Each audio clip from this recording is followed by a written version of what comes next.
저는 얼마 전에 바로 파혼을 당했습니다. 파혼당해서 슬프냐고요? 화나냐고요? 아니에요. 저는 정말 운이 좋게도 파혼 잘 당했습니다. 제가 사주팔자에 돈복도 있고 수호신이 지켜준다고 한다더니 그 말이 맞는지 정말 천만다행으로 파혼을 잘 당했어요. 제가 지방에서 3년제 대학 졸업하고 부모님 권유로 공무원 시험 준비해서 나름 열심히 해서 두 번째 합격했습니다. 9급 공무원으로 신도시 발령 나고 거의 처음으로 부모님과 떨어져서 혼자 자취를 하게 되었어요. 발령도 생각보다 빨리 나서 부모님과 같이 전세 보러 다니셨는데 이쪽 주변이 신도시에 도심과 좀 떨어져 있어 오피스텔만 주로 있는데 청사가 많아서 수요가 많은지 전세는 없고 월세가 후덜덜해서 겨우 하나 남은 오피스텔을 구해서 사주셨어요. 비록 16평이지만 이쪽 신도시에 수요가 많아 프리미엄 3천 얹어서 겨우 사셨다고 해요. 대출도 안 끼고 바로 사주셨습니다. 제가 입주하고 몇 달이 지나지 않았는데도 주위 분들 말 들어보니 프리미엄 불러도 구하기 어렵다고 하더라고요. 엎어지면 코 닿을 때가 제가 다니는 청사가 있어서 차 없이 걸어 다닐 수가 있었고 제가 사는 오피스텔에 같은 청사와 금융사 직원이 엄청 많습니다. 제가 친하게 지내는 같은 부서 사람도 같은 오피스텔을 살고 있어요. 대부분 월세로 살기 때문에 부모님이 사주신 오피스텔을 금수저로 오해받기 싫어서 제 명의로 되어 있다고 말하지 않았습니다. 그러다 오다 가다 같은 오피스텔에 사는 한 남자를 우연히 소개팅으로 만났습니다. 고향도 같은 데다가 같은 오피스텔에 살다 보니 몇 번 마주친 적이 있어서인지 처음부터 친근한 느낌이 들어서 시작한 교제가 벌써 3개월째 되었어요. 요즘 사람답지 않게 순박하고 야근 느낌이 없어 보여서 좋았고 굉장히 착실했어요. 그 흔한 게임에도 별 관심 없고 오히려 취미가 독서 바둑이더라고요. 바둑은 중학교 때부터 프로 바둑 기사가 장래 희망일 만큼 정말 잘한다고 했어요. 거기에다가 7급 공무원 시험을 대학교 4학년 때 첫 시험에 바로 그 직렬에서 수석으로 합격했다고 합니다. 7급이 되면 겉멋이 들어서 모두들 차부터 사게 되는데 아직까지 차도 사지 않고 착실하게 저축을 한 것처럼 보였어요. 그 사람도 이쪽으로 발령나면서 처음으로 혼자 생활하게 되었다고 하는데 특별한 일이 없으면 주말에 만나서 영화 보고 고향에 내려갈 때도 대부분 함께 내려가고 올라올 때도 약속해서 함께 올라오기도 하면서 점점 사랑의 감정을 키워왔습니다. 그는 믿기 어려웠지만 이성교제는 처음이라고 했어요. 저는 물론 아니죠. 학창시절에 이성에게 별 관심이 없었다네요. 무조건 책과 공부만 했다는 모범 학생이었다더군요. 그래서 수석 졸업도 했다고 합니다. 그동안 주변에서 이렇게 착실하게 지낸 사람은 본 적이 없어서 참 신기했어요. 그리고 그런 점이 마음에 들었습니다. 어른들 말에 빈수레가 요란하다는 말처럼 겉멋 많고 외모에 관심 많은 사람치고 내실 있는 사람 별로 없다고 하잖아요. 아이돌처럼 옷 잘 입고 겉멋 부리는 애들이나 말 잘하고 인물 있고 노래 잘하는 애들은 물론 인기는 많을지 몰라도 내실 없는 남자들이 많더라고요. 그런데 제 남친은 억지로 자신을 포장하려 하지 않고 있는 그대로의 모습을 보여주니 참 신뢰가 가고 이런 남자라면 내 남편감으로 괜찮겠다 생각을 했습니다. 남자친구는 딱히 말을 잘하지 않는 스타일이라 가족 얘기를 거의 하진 않았지만 3살 터울 누나가 있고 남친 부모님은 고물상과 철물점을 하신다고 했습니다. 아직 결혼하지 않은 누나는 은행에 다니고 있고 부모님과 함께 살고 있다고 했어요. 남친은 부모님에 대해서 특별히 애틋한 감정을 갖고 있다고 했어요. 어렵게 사셨던 부모님이 채소 가게를 하셨다는데 매우 고생하시고 사셔서 이젠 사실만 하니 편하게 사셨으면 좋겠는데 아직도 너무 검소하고 소박하게 사신다고 안쓰럽다고 했었어요. 그러던 어느 날 남친이 저에게 프로포즈를 했죠. 이벤트를 멋지게 해주지 못해서 미안하다며 장미꽃 백송이가 든 상자에 결혼해줘라는 메시지가 담긴 엽서를 건네주었습니다. 그리고 커플 반지를 끼워줬습니다. 남친은 결혼을 빨리 해서 빨리 자식 낳아서 이쁜 가정을 꾸리고 싶다고 했습니다. 저도 동의했고 저희 부모님이 절 보러 올라오셨을 때 남친을 인사시켰습니다. 저희 부모님도 마음에 들어 하셨어요. 하지만 남친에게 벌써 결혼하는 건 반대하신다고 말씀하셨어요. 1년 이상 연애해보고 난 후에 해도 늦지 않다고 하셨죠. 평소 때도 결혼 늦게 보내고 싶다고 하셨거든요. 그런데 남친이 결혼하고픈 여자친구가 있다는 것을 남친 부모님께 말씀드린 모양이었어요. 구급 공무원이고 여자친구 부모님은 만나 뵈었다고 말씀드린 모양이더라고요. 사실 저희 부모님은 의류 공장까지 운영하면서 인터넷 쇼핑몰을 크게 운영하고 계신데 그걸 말하긴 좀 그래서 옷 좀 판다고 했더니 그냥 장사한다고 말씀드렸나 보더라고요. 어느 날 주말에 남친이 예비 시부모님이 여자친구가 궁금하다고 집으로 데리고 오라고 하셨다고 했어요. 그래서 홍삼 세트 준비해서 함께 내려갔습니다. 그런데 따로 살고 계시는 아파트가 있는데 굳이 운영하시는 고물상으로 오라고 했다네요. 한적한 길에 예비 시부모님이 운영하시는 고물상이 있더라고요. 잡다한 고물들이 늘어져 있고 정리 안 된 집기들이 여기저기 정신 사납게 흩어져 있어서 좀 당황스러웠어요. 처음 인사드리는 자리인데 왜 굳이 아파트를 놔두고 이쪽으로 오라고 하셨는지 의아했습니다. 안쪽으로 걸어가니 오래된 건물을 사무실로 사용하는 듯 했고 사람들이 몇 명 있는데 그쪽으로 데리고 바라보며 가는 길은 비포장인 곳도 있어서 구두 신고 갔는데 땅이 질퍽거려서 걷기도 힘들었는데 예비 시부모로 보이는 두 분이 멀찌감치서 절 유심히 쳐다보고 계셨습니다. 저는 걷기 힘들어서 남친 손을 꼭 잡고 걸어왔었는데 예비 시부모님은 계속 보고 계셨으면서 남친에게만 어서 오라고 하고 저를 한번 힐끗 쳐다보더니 인사를 해도 받아주시지 않고 쏙 안으로 들어가 버렸어요. 순간 남친이 황당해하면서 내 눈치를 살피더라고요.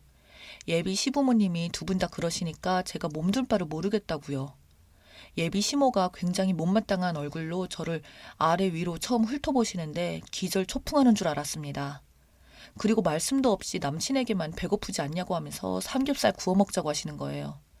남친의 홍삼 세트를 아영이가 선물로 준비했다고 말씀드렸는데도 시큰둥한 표정이었어요. 저는 매우 당황했어요. 예비 시부모님께 인사드리러 간다고 해서 나름 신경 써서 예쁘게 차려입고 왔는데 거지꼴 같은 너저분한 건물 옆에 다 쓰러져가는 허름한 건물 속에서 삼겹살 구워 먹자고 하시네요. 예비 시아버지께서 먼저 말씀을 꺼내셨어요. 저희 부모님이 무슨 장사하냐고 하시는데 옷 장사하신다고 말씀드렸더니 단번에 아, 직업이 없으시니? 하는 겁니다. 뭐 틀린 말은 아니라서 그렇다라고 말씀드렸더니 예비 시어머니가 약간 뾰루퉁해 있으시더라고요. 정말 불편했습니다. 그리고는 들고 온 핸드백은 얼마짜리냐고 다짜고짜 물으셨어요. 그래서 선물 받은 거라고 잘 모른다고 둘러댔습니다. 영 못마땅한 얼굴이셔서 내가 여기 못 올 곳을 왔다는 느낌이 바로 들었네요. 순간 이럴 거면서 여기에 왜 오라고 한 거지? 하면서도 어쩌나 싶었지만 아무 말 없이 얌전히 앉아 있었어요. 아들과 결혼할 여자친구를 초대해놓고선 음식 준비도 해놓지 않고서 저희가 도착하자마자 삼겹살 구워 먹자고 그때서야 앉을 때도 변변찮은 공사하는 곳이라 주섬주섬 삼겹살 구울 준비를 하는데 참 기가 막히더라고요. 남친 엄청 창피했는지 밖에 나가서 먹자고 아니면 배달시켜 먹자고 하는데 대번에 예비 시모는 퉁명스럽게 너는 돈이 하늘에서 막 떨어지니? 밖에서 시켜 먹으면 돈이 얼만데. 그리고 냉장고에 먹을 거 천지인데 무슨 돈을 밖에다 써. 하는 거예요. 그래도 예비 시아버지는 사람 불러다 놓고 심하다 싶으셨는지 아유 어허 그 사람 하면서 헛기침을 하시더라고요. 그쯤 되니까 저도 정말 여기서 당장 뛰쳐나가고 싶었어요.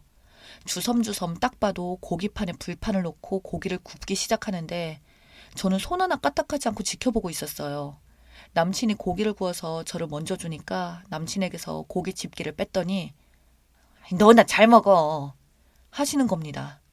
그러면서 저에게 부모님께 생활비 보태드리냐고 물으셨어요. 아니라고 대답했더니 그럼 월급 타서 어디에다 쓰냐고 하시더라고요. 너무 황당한 질문에 저는 웃으면서 돈 쓸 데가 많다고만 답했더니 저축은 하냐고 물으셔서 조금 한다고만 했습니다. 완전 추궁당하는 느낌에 기분 상할 대로 상해 있는데 어디까지 가나 보자 했습니다. 그리고 계속해서 돈 모아놓은 거 있냐고 하시길래 바로 없다고 했어요. 그랬더니 아주 한심스럽다는 듯이 인상을 바로 쓰시면서 돈도 모아놓은 것이 없으면서 결혼하려고 했냐는 겁니다. 남친이 옆에서 계속 예비 시모에게 눈치를 주는데도 계속 추궁하듯이 잔소리를 하더라고요. 월급 그 돈을 어디에 쓰길래 통장에 잔고 하나가 없냐고 하시네요. 그래서 저는 네? 제 통장에 잔고 하나도 없다고요? 하면서 깜짝 놀라 되물었습니다. 남자친구도 놀라서 엄마가 누나한테 조회해보라고 시킨 거야? 하고 화를 내더군요. 저는 너무 황당해서 남친에게 내 통장 잔고를 누나가 확인했어? 라고 물으니까 예비 시어머니가 자랑스럽게 그래, 우리 딸이 은행에 다니는데 네 통장 잔고 좀 조회해보라고 했다. 아니 그랬더니 월급이 들어오자마자 싹 빠져나가더구나. 어디다 돈을 그렇게 많이 쓰던지 너희 집이 어려워서 생활비 보내주는 거 아니면 어디에다 그렇게 돈을 써대니? 하는 겁니다. 예비 시모는 잘난 딸이 은행원이라서 은행원이 무슨 특권이나 되는 것 마냥 남의 통장 조회해보고 당당한 표정입니다. 참 어이가 없었어요. 그래서 제가 본인 동의를 받지 않고 어떻게 남의 통장 잔액 조회를 하냐고 하면서 제 주민번호를 어떻게 하셨냐고 하니까 남친 누나가 물어봤더니 쉽게 가르쳐 주던데라고 예비 시모가 그러네요. 그러면서 우리 집안 10원짜리 하나도 목숨 걸어가면서 소중히 여겨서 이만큼 하고 산다시며 구급 공무원 주제에 쥐뿔도 없이 살면서 그렇게 돈 쓰니까 통장 잔고도 없이 사는 거라고 하면서 우리 아들 7급이고 우리 딸은 은행원인데 집안도 격이 맞아야 연을 맺는 거다. 우리 아들과 결혼 약속은 없었던 일로 하자 라고 하셨어요. 그러자 옆에서 남친이 무슨 말을 하냐면서 어쩔 줄 몰라 하더라고요. 그래서 제가 남친에게 그랬어요. 네가 내 주민번호 몰래 캐서 니네 누나한테 내 통장 잔고 조회해보라고 했다 이거구나. 그 부모의 그 아들과 딸이었네. 나 참 기가 찬다. 이런 집구석인 줄 정말 몰랐네. 제가 예비 시부모에게 말씀드렸어요. 격이 맞지 않아 파혼하신다니 저도 그 말씀에 동의합니다.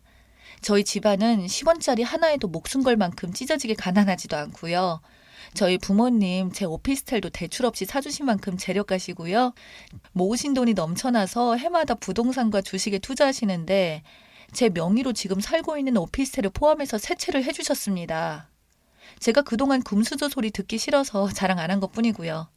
세 발의 피 같은 제 월급은 있어도 그만 없어도 그만인데 그래도 전 허투루 쓰지 않고 불쌍한 아이들 돕는 데 기부하고 조금씩 쪼개서 주식에도 조금씩 투자하고 있고요.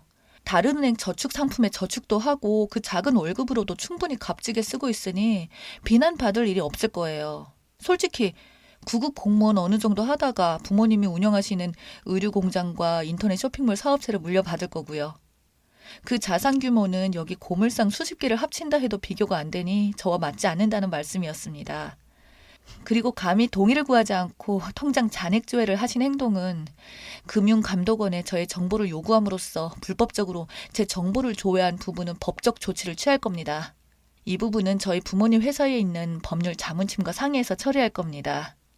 이렇게 격이 맞지 않고 기우는 집안과 결혼할 뻔했는데 일찌감치 일깨워주셔서 감사합니다.